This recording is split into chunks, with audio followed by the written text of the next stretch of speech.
জয় শিবধাম, জয় গুরুপীরানন্দের জয়। আমার কাছে কয়েকটি কোশ্চেন এসেছে, সেটা নিয়েই আমি ভিডিও করছি, কিউএনএ ভিডিও। তো একজন ভাই আমাকে এই প্রশ্নগুলি দিয়ে গেছিল, তো এটার অ্যান্সার অপেক্ষায় ছিল, এই প্রশ্নগুলির অ্যান্সারের অপেক্ষায় অনেক দিন ছিল, সময়ের জন্য আমি করতে পারিনি।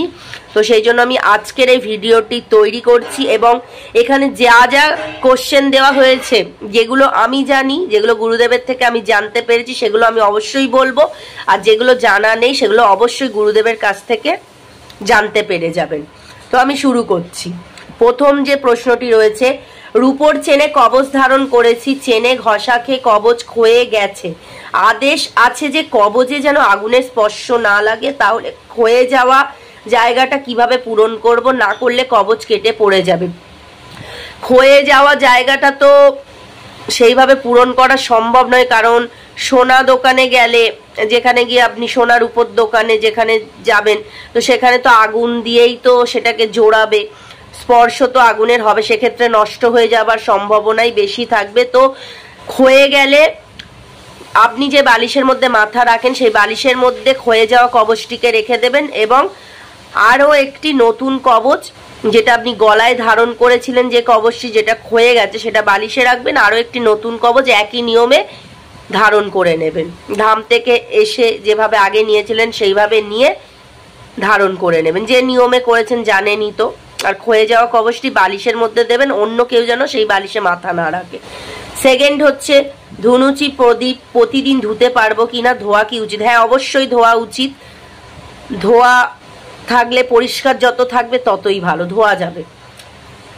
তৃতীয়ত, আসন বন্ধন করে প্রার্থনা করে গায়ত্রী মন্ত্র বলে গুরু প্রণাম মন্ত্র জপ করে ফুল ধূপ বাতি প্রদীপ প্রসাদ অর্পণ করে আসন ছেড়ে উঠে যাওয়ার পর আবার সেই আসনে বসে মালা জপ করা যাবে কি, নাকি আবার আসন বন্ধন করতে হবে? আসন একবার ছেড়ে দেবার পর আবার যখন আসনে বসবেন, তখন সেম ভাবেই আসন বন্ধন করে আবার ধ্যান জপে বসবেন, ঠিক আছে?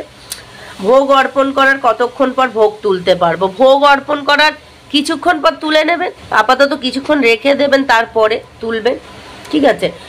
এবার হচ্ছে, শিবধামে যে ছবিটি প্রতিষ্ঠা করা হয়, সেই ছবিতে গোলাপ জল গঙ্গা জল দিয়ে প্রতিদিন শোধন করতে হবে, নাকি শুধু ফটো প্রতিষ্ঠার দিনে করতে হবে?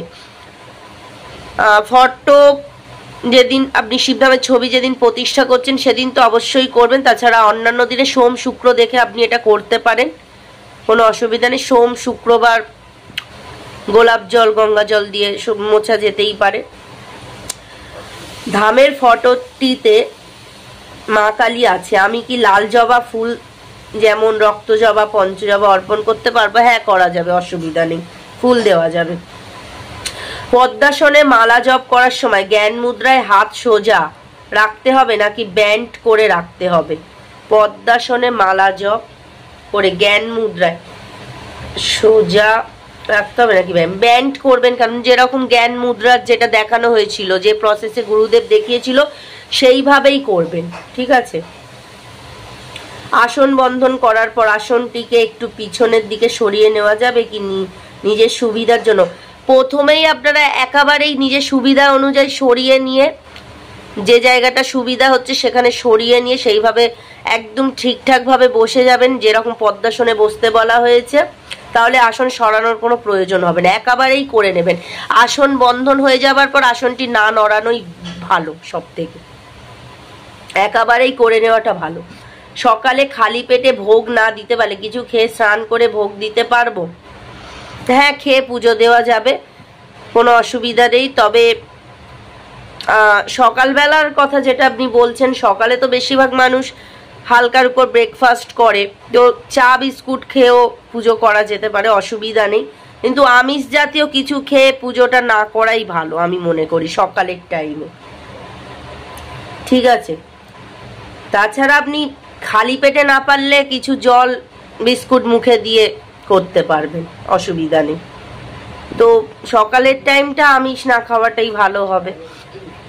সেরকম যদি হয়, আপনি চা বিস্কুট খেয়ে নিলেন, যদি একদমই না খেয়ে থাকতে পারেন, জল খেতে পারেন, চা বিস্কুট একদম যদি বিশাল পরিমাণে মানে না খেয়ে অনেকেই পারে না, তারপরে পুজোটা করে তারপর আপনি যে কোনো খাবার গ্রহণ করতে পারবেন, ঠিক আছে? সেটা আপনি করতে পারেন, অসুবিধা নেই।